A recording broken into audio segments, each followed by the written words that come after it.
later. Assalamualaikum warahmatullahi wabarakatuh. Waalaikumsalam.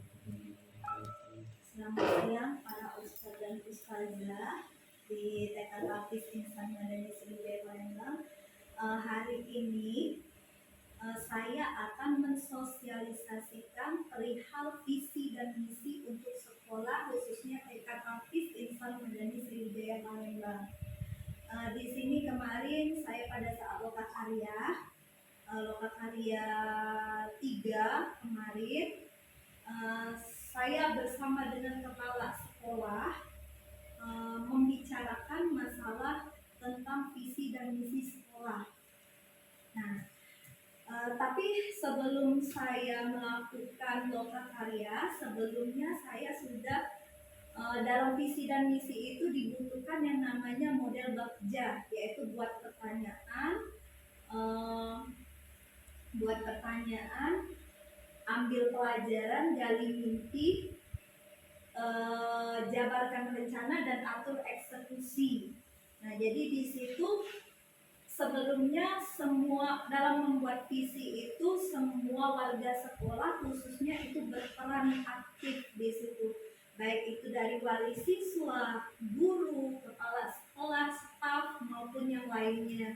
Jadi visi tidak bisa dibuat dalam satu orang saja yang membuat, tetapi juga secara bersama, bekerja sama, berkolaborasi untuk menentukan satu visi.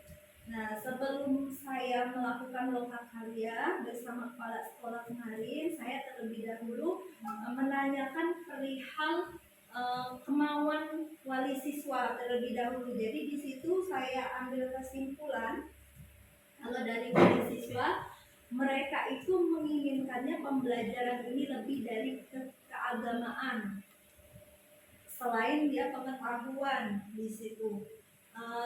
Lalu di situ saya gali bagaimana yang telah kita lakukan selama ini, bagaimana untuk kelanjutannya, itu sudah saya bicarakan pada wali siswa. Ternyata selama ini pembelajaran yang kita lakukan itu alhamdulillah sudah baik bagi wali siswa. Namun di situ ada suatu masukan bagi wali siswa bahwa pada saat daring anak-anak itu tidak mesti untuk dikirimkan video, tapi juga sekali-sekali melalui video call. Jadi anak bertatap langsung kepada gurunya, maunya si wali siswa seperti itu. Dan juga guru di sini saya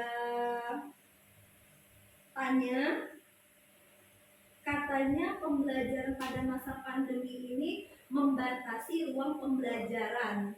Jadi namanya kita PAUD itu pada dasarnya perlu waktu yang banyak, namun di pandemi ini kita batasi. Nah, itu kendalanya.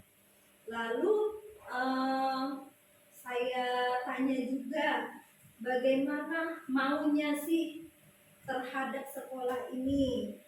Nah, maunya kepala sekolah itu bahwa guru itu harus meningkatkan profesionalismenya, dan juga harapan guru itu dapat berkolaborasi, kerjasama, gotong royong sesama rekan sejawat. Nah, itu maunya guru. Lalu dengan murid juga saya tanya, mereka pada dasarnya ingin model pembelajaran yang bervariatif di sini. Misalnya besok kegiatannya ini, besok lain lagi. Jadi dia butuh inovasi dari pembelajaran, intinya dengan cara bermain. Nah, itu. Lalu pada lokakarya kami membentuk visi dan misi bersama kepala sekolah, dan kami bersepakat bahwa ada program sekolah yang akan kami lakukan, yaitu yang pertama melakukan sholat duha, hafalan Asmaul Husna, hadis, ayat-ayat pendek dan doa sehari-hari. Dan juga yang kedua Jumat Berkah. Dan yang ketiga mengadakan ekstrakurikuler. Di sini mungkin lomba-lomba diikutsertakan dalam ekstrakurikuler. Tujuannya ya tentu saja untuk melatih peserta didik melaksanakan kewajibannya sebagai seorang muslim, mengajarkan kepada peserta didik untuk saling berbagi terhadap sesama melalui Jumat Berkah, dan juga melatih dan mendidik peserta didik untuk mengembangkan bakat dan minat dalam kegiatan ekstrakurikuler. Lalu di sini ada pun jabarkan rencana. Nah, jabarkan rencana kalau sholat duha, hafalan Asmaul Husna dan lain-lain itu dilakukan setiap hari. Sumber daya yang dibutuhkan yaitu tempat dan juga tenaga pendidik. Orang yang dilibatkan itu semua warga sekolah, dari guru, kepala sekolah, dan juga siswa. Di sini program itu dikatakan berhasil jika anak itu terbiasa baik di rumah maupun di sekolah, dan juga melalui sikap tercermin di dalamnya. Nah, ini yang kedua yaitu dilakukan setiap hari Jumat Berkah, itu tenaga pendidik dan biaya tentunya.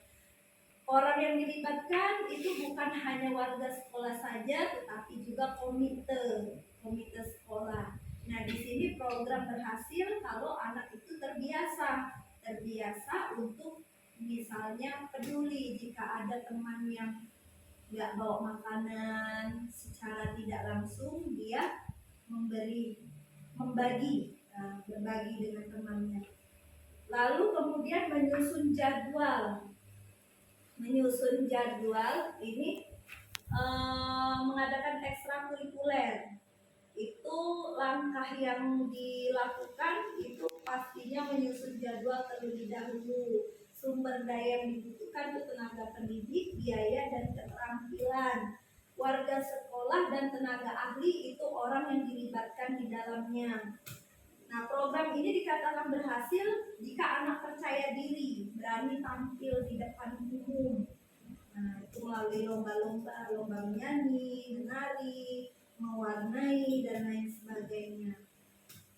Nah, di sini adapun aksi CGP saya sendiri dengan kepala sekolah pada saat itu, kalau kami sebagai CGP itu perubahan pembelajaran sekolah itu mengikut sertakan anak ke dalam lomba kreativitas di lingkup kecil di sekolah. Nah, di situ rencananya mau kami adakan lomba kecil di sekolah minimal dalam satu kelas terlebih dahulu. Nah, terus langkah yang dilakukan oleh CGP yaitu mengkomunikasikan kepala sekolah, guru, dan juga wali siswa. Lalu menyiapkan fasilitas yang dibutuhkan pada saat kegiatan, mengatur jadwal kegiatan, dan juga melaksanakan kegiatan. Lalu di sini ada juga kepala sekolah. Dalam aksi nyatanya mengikutsertakan anak ke dalam lomba kreativitas di dalam lingkup kecil atau sekolah sama seperti CGP tadi. Lalu langkah yang dilakukan itu mempertimbangkan kegiatan tersebut, menyediakan fasilitas yang akan digunakan, mengatur jadwal kegiatan bersama warga sekolah, dan memonitor kegiatan, dan juga mengevaluasi hasil dari kegiatan bersama tenaga pendidik. Jadi di situ setelah lomba anak-anak dievaluasi, ada tidak manfaat dari kegiatan tersebut bagi anak. Selesai acara itu dievaluasi. Lalu terbentuklah suatu visi dan misi sekolah. Nah, visinya itu kami buat mencetak generasi muslim berakhlak dan berprestasi. Di sini misi yang dilakukan tentu saja menanamkan dasar-dasar agama Islam dan akhlakul karimah, membiasakan siswa-siswa dekat dengan Al-Quran sedini mungkin dengan membiasakan membaca, menghafal Al-Quran setiap hari. Lalu yang ketiga, membiasakan siswa untuk berkepribadian baik lewat pengembangan karakter. Nah, itu saja mengenai visi dan misi. Lebih dan kurangnya saya mohon maaf.